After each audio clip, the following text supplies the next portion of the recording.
आप सबों का टीआरएलएसएस क्लासेस में स्वागत है। और इस वीडियो लेक्चर में क्लास 11th के मैथ्स को कंटिन्यू करने वाले हैं। चैप्टर 8 बाइनोमियल थ्योरम समझेंगे क्या होता है और इसके लिए जो इम्पोर्टेंट बेसिक्स जो ज़रूरत है, जो आना चाहिए, वो समझाएंगे। तो सबसे पहले समझते हैं बाइनोमियल का मतलब क्या होता है। जैसे बाइनोमियल का मतलब क्या होता है, तो ऐसे एक्सप्रेशन जिसमें दो टर्म प्रेजेंट हो, है ना, उसको हम लोग बाइनोमियल कहते हैं। जैसे एग्जांपल से ज़्यादा समझ में आएगा। जैसे x प्लस वाई में एक ये हो गया, एक ये हो गया, दोनों का सम है, तो ये जो पूरा एक्सप्रेशन है ये बाइनोमियल एक्सप्रेशन कहलाएगा।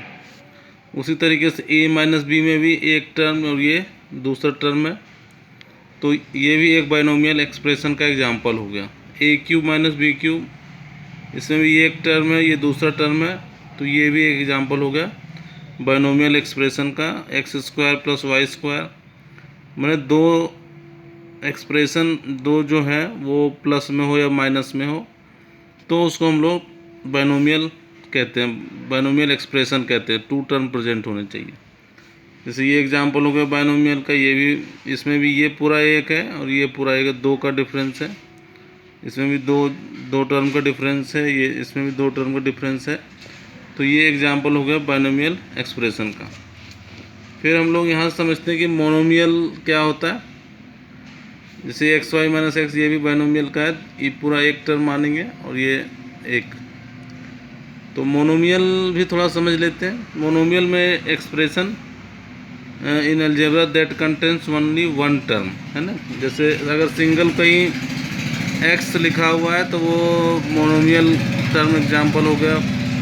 y लिखा हुआ है सिंपल सा, z लिखा हुआ है या एक्स वाई लिखा हुआ है या एक्स स्क्वायर लिखा हुआ है, तो सिंगल कहीं जैसे X square Y square Z square, इसको एक मानेंगे, तो ये जो एग्जांपल हो गया हमारा मोनोमियल का हो गया। उसके बाद हम लोग समझते हैं ट्राइनोमियल। ट्राइनोमियल क्या होता है। Trinomial is a polynomial expression consisting of three terms, तीन टर्म्स जिसमें हो उसको ट्राइनोमियल कहते हैं। जैसे X plus Y plus Z, तो ये ट्राइनोमियल हो गया, तीन टर्म का सम है। ये भी तीन टर्म का कम्बिनेशन है, बीच में प्लस माइनस हो, कोई दिक्कत नहीं, बस तीन अलग अलग टर्म होने चाहिए और उसका सम या डिफरेंस प्रेजेंट होना चाहिए। ये भी ट्राइनोमियल का एग्जांपल हो गया, ये भी ट्राइनोमियल का एग्जांपल हो गया। पोलिनोमियल वर्ड भी हम लोग सुनते हैं। जैसे पोलिनोमियल को पी एक्स से डिनोट करते हैं। जैसे सिंपल एक्स लिखा हुआ है तो पोलिनोमियल ऑफ डिग्री 1, डिग्री मतलब वैसे इसको मोनोमियल भी कहते हैं, और इसमें जो वेरिएबल है उसका हाईएस्ट पावर क्या है, 1 है, तो इसीलिए पावर जो हाईएस्ट होता है उसको डिग्री कहते हैं। तो x जो है पोलिनोमियल ऑफ डिग्री 1 है। जैसे एक्स स्क्वायर प्लस एक्स लिखा हुआ है तो ये बाइनोमियल एक्सप्रेशन है, दो टर्म है, लेकिन इन दोनों में से x का हाईएस्ट पावर 2 है, तो ये पोलिनोमियल ऑफ डिग्री 2 कहलाएगा। जैसे x cube plus x square plus x, इसमें तीन टर्म है, लेकिन इसमें जो वेरिएबल x है उसका पावर हाईएस्ट 3 है, तो ये पोलिनोमियल ऑफ डिग्री 3 कहलाएगा। अब थोड़ा स्टार्ट करते हैं बाइनोमियल्स के बारे में। बाइनोमियल जैसे अब समझ में आ गया, दो टर्म हो, तो अब जैसे दो टर्म a प्लस बी है, यदि पावर 0 है तो उसका वैल्यू 1 होता है, हम लोग को पता है। यदि binomial expression a plus B दो टर्म है, पावर 1 है, तो a प्लस बी होगा। फिर a प्लस बी का स्क्वायर अगर है तो हम लोग को पता है a square plus 2ab plus B square होगा। तो बाइनोमियल ये एक्सप्रेशन हो गया और इसके पावर्स हो गए, तो इसको इस तरीके से एक्सपेंड कर सकते हैं। फिर a प्लस बी का क्यूब हो गया, तो a cube plus 3a square B plus 3ab square plus B cube हो गया। तो बाइनोमियल जो दो टर्म है उसको एक्सपेंशन करना सीख रहे हैं। तो बेसिकली इस चैप्टर में बाइनोमियल एक्सप्रेशन रहेगा, एक्स a प्लस बी, उसके पावर्स अलग अलग दिए रहेंगे, 10 रहेंगे, 20 रहेंगे, इस तरीके से। तो बाइनोमियल जो एक्सप्रेशन है उसका एक्सपेंशन हम लोग समझेंगे बाइनोमियल थ्योरम के द्वारा। अब जैसे a प्लस बी की पावर 4 आ गया तो हम लोग को पता नहीं क्या होगा। जैसे a प्लस बी की पावर 100 आ गया तो उसका आंसर नहीं है हम लोग के पास। a प्लस बी की पावर 20 है, नहीं आंसर है। a माइनस बी की पावर 7 है, तो नहीं पता हम लोग को। तो ये जो सारे क्वेश्चंस का आंसर कहाँ से पता चलेगा, ये हम लोग को बाइनोमियल थ्योरम से पता चलेगा। तो इस वीडियो लेक्चर्स में तो हम लोग बेसिक्स कर रहे हैं, तो नेक्स्ट वीडियो लेक्चर्स में हम लोग बाइनोमियल थ्योरम्स को समझेंगे, लेकिन अभी इसमें जो यूज़फुल बेसिक्स जो है उसको पहले डिस्कस कर ले रहे हैं।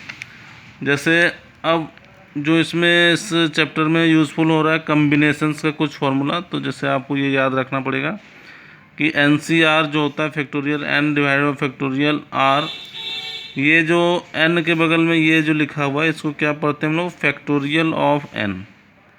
एक लाइन है नीचे में डॉट दिया हुआ है, तो ये इसको पढ़ते हैं फैक्टोरियल ऑफ n। जैसे ये इसको पढ़ते हैं ये 0 और ऐसे लिखा है मतलब फैक्टोरियल ऑफ 0, तो वो भी समझेंगे अच्छे से। तो NCR जो है हमारा factorial n divided by factorial r divided by factorial n minus r, ये फॉर्मूला है हमारा, इसको याद रखना है आपको। और NCn का वैल्यू 1 होता है, NC0 1 होता है, NC1 का वैल्यू n होता है, फैक्टोरियल 1 1 होता है, और फैक्टोरियल 0 का वैल्यू 1 होता है। और फैक्टोरियल n क्या होता है, फैक्टोरियल n का मतलब 1 से लेकर n तक का मल्टीप्लाई, ये ध्यान रखना है। यदि यहाँ फैक्टोरियल 3 रहता तो 1 से लेकर 3 तक का मल्टीप्लाई, फैक्टोरियल 5 रहता तो 1 से लेकर 5 तक का मल्टीप्लाई, फैक्टोरियल 6 रहता तो 1 से लेकर 6 तक का मल्टीप्लाई। ठीक है, जैसे एग्जांपल समझते हैं, जैसे फैक्टोरियल 5 है तो इसको क्या करना है, फैक्टोरियल 5 का वैल्यू क्या होगा, 1 से लेकर 5 तक का मल्टीप्लाई, मतलब 5 जो 20 3 जा 62 जा 120, तो 120 जो है फैक्टोरियल 5 का वैल्यू है। उसी तरीके से अगर फैक्टोरियल 3 रहता तो क्या होता, 1 से लेकर 3 तक का मल्टीप्लाई, मतलब इसका वैल्यू 6 हो जाता। ठीक है, उसके बाद हम लोग यहाँ देखते हैं फैक्टोरियल 10 जो है मतलब 1 से लेकर 10 तक का मल्टीप्लाई होता है। तो जैसे अब समझना क्या है कि 5C2 का वैल्यू निकालना है सब कुछ, तो हम ये ध्यान रखना C के ऊपर 5 है और इधर 2 अलग है। तो इस फॉर्मूले में इसके अनुसार अगर लिखें n का वैल्यू 5 है, C का वैल्यू r का वैल्यू 2 है, तो फैक्टोरियल n मतलब फैक्टोरियल 5 होगा, फैक्टोरियल r मतलब ये r है, फैक्टोरियल 2 हो गया, n माइनस r मतलब ये दोनों का डिफरेंस 5 में 2 गया तो 3 हो गया। अब फैक्टोरियल 5 का मतलब 5 गुने 4 गुने 3 गुने 2 गुने 1, और ये 2 को 1 इंटू 2 लिख सकते हैं, फैक्टोरियल 3 को 1 इंटू 2 इंटू 3 लिख सकते हैं। फिर इसको सॉल्व किए 10 आ गया। उसी तरीके से 6C1 देख सकते हैं, फैक्टोरियल 6 n के जगह में 6 है तो 6 हो गया, और factorial r factorial n minus r मतलब दोनों का डिफरेंस। तो ये इसको फिर एक्सपेंड करिए, फैक्टोरियल 6 को लिख दिए, फैक्टोरियल 1 को 1 लिख दिए, 1 से 5 6 आ गया आंसर। तो कुछ क्वेश्चन आपको प्रैक्टिस के लिए दिया जा रहा है कि एक तो right 10 examples of binomial expression, उसको आप लिखो, और कोई डाउट्स हो दिक्कत हो पूछो आप। और दूसरा ये एक्सपेंड करना है जो बेसिक फार्मूला हम लोग को पता है उसके मदद से, जैसे a माइनस बी के फॉर्मेट में है तो a square minus 2ab plus B square होता है, तो उससे आप इसको एक्सपेंड कर सकते हो। और इसको चलो अभी सिंपल कर देते हैं, ये इसको भी आप एक्सपेंड कर सकते हो, a प्लस बी का होल क्यूब है, तो हम लोग को पता है a cube plus 3a square B plus 3ab square plus B cube होता है, तो उससे एक्सपेंड कर सकते हो। उसके बाद ये 4C1 ये NCR वाले फार्मूले से आप कर सकते हो, factorial n by factorial r by n minus r के फॉर्मूले से ये दोनों का वैल्यू निकाल सकते हो तीनों का। ठीक है, उसके बाद एक क्वेश्चन है, ये 4 क्वेश्चन थे, और ये फैक्टोरियल 7, तो इसको आप फैक्टोरियल n वाले फार्मूले से 1 से 3 से n तक वाले से कर सकते हैं। तो और ये बेसिक्स थे जो कि यूज़फुल होंगे बाइनोमियल्स थ्योरम्स के चैप्टर्स में।